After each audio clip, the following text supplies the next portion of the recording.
நம்ம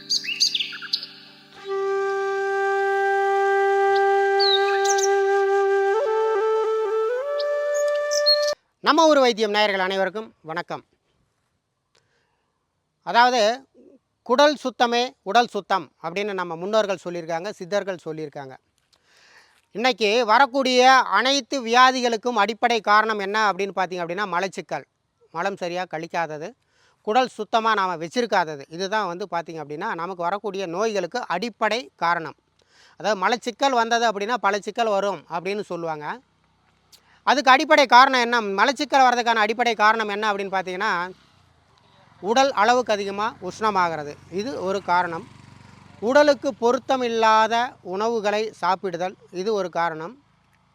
ஒரே இடத்துல எப்போவும் பார்த்தீங்க அப்படின்னா எந்த ஒரு அசைவுகளும் இல்லாமல், ஒரு உடல் உழைப்பு இல்லாமல் ஒரே இடத்துல உட்காந்துக்கிட்டே இருக்கிறது. அது ஏன்னா அவங்களோட தொழில் அமைப்பு அது மாதிரி ஒரே இடத்துல உட்காந்துக்கிட்டே இருக்கிறது. இது மாதிரியான பல்வேறு காரணங்களால் பார்த்தீங்க அப்படின்னா மலச்சிக்கல் இந்த பிரச்சனை வருது. இந்த மலச்சிக்கல் வந்தது அப்படின்னா அந்த மூலாதார சூடு அதிகமாகும். சிலருக்கு பார்த்திங்கன்னா இந்த யோகம் தியானம் இந்த மூச்சு பயிற்சி, இந்த மூச்சை அடக்கி பார்த்திங்க அப்படின்னா மூச்சு பயிற்சி பண்ணுவாங்க. இது மாதிரியான விஷயங்களில் ஈடுபடுறவங்க எல்லாருக்குமே பார்த்திங்கன்னா கண்டிப்பாக மலச்சிக்கல் வரும். ஒவ்வொருத்தருக்கும் பார்த்திங்கன்னா 3 நாள் 4 நாளைக்கு ஒரு முறை மலம் கழிப்பாங்க. சிலருக்கு 1 வாரம் கழித்து கூட பார்த்திங்க அப்படின்னா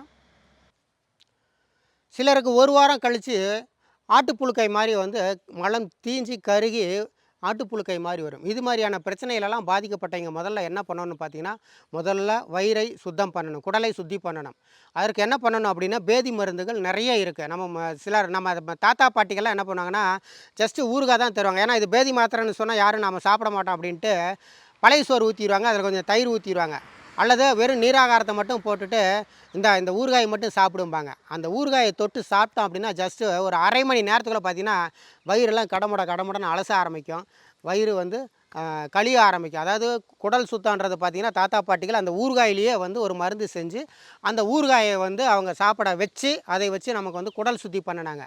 கண்டிப்பாக 6 மாதத்துக்கு ஒரு முறை ஒவ்வொரு வீட்டிலையும் அந்த குடல் சுத்தி அப்படிங்கிறது பண்ணுவாங்க.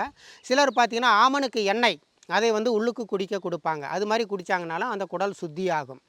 முக்கியமாக இன்றைக்கி அதிகமான பார்த்திங்க அப்படின்னா இந்த ஒட்டுக்குடல் அப்படிங்கிற பிரச்சனை, இந்த மலச்சிக்கல் பிரச்சனை, இந்த ஒட்டுக்குடல், இந்த அப்பண்டிஸ் அப்படின்னு சொல்கிறோம் பார்த்தீங்களா, இது மாதிரியான பிரச்சனைகள்லாம் வரதுக்கு காரணம் பார்த்திங்கன்னா நம்ம குடலை சுத்தமாக வச்சுருக்காதது, தினமும் முழுமையாக மலத்தை கழிக்காதது, இதுதான் காரணம்.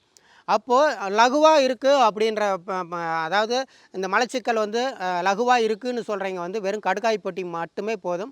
அதை இரவு நேரத்துலையோ அல்லது காலையில் தூங்கி எந்திரிச்சதையுமோ சுடுதண்ணியில் குடித்தாங்கன்னா அவங்களுக்கு மலம் லகுவாக கழியும். இது மாதிரி நம்ம குடல் சுத்தி பண்ணுறதுக்கு நிறைய வழிமுறைகளை நம்ம முன்னோர்கள் சொல்லி வச்சுருக்காங்க.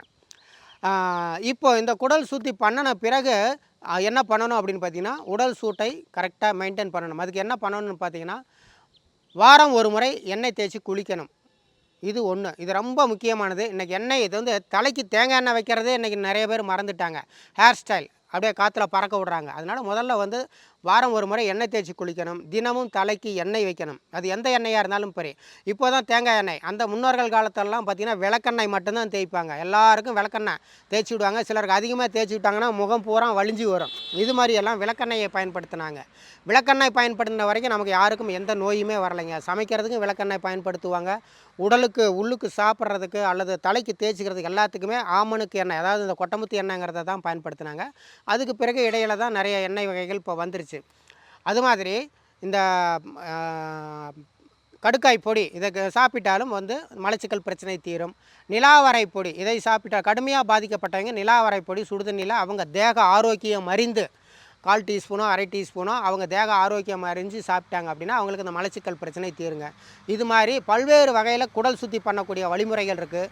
இது மாதிரி நீங்கள் உங்கள் குடலை நீங்கள் சுத்தியாக வச்சுக்கிட்டீங்க அப்படின்னா நிச்சயமாக வாழ்க்கையில் பெரும்பாலான வியாதிகள் உங்களை அண்டாது அப்படிங்கிறத நான் நிச்சயமாக சொல்கிறேன். அதனால் உங்களுக்கு முதல்ல குடல் சுத்தி இது வரைக்கும் நீங்கள் இந்த விஷயத்தை மறந்துருந்தாலும் முதல்ல நீங்கள் செய்யுங்க. அதுக்கடுத்து உங்கள் குழந்தைகளுக்கு, உங்கள் மனைவிமாருக்கு, பெற்றோர்களுக்கு இந்த வழிமுறை எல்லாமே நீங்கள் சொல்லுங்கள். 6 மாதத்துக்கு ஒரு முறை குடல் சுத்தி பண்ணுங்கள். ஆரோக்கியமாக வாழுங்க. மீண்டும் ஒரு நல்ல பதிவோடு உங்களை சந்திக்கிறேன். நன்றி, வணக்கம்.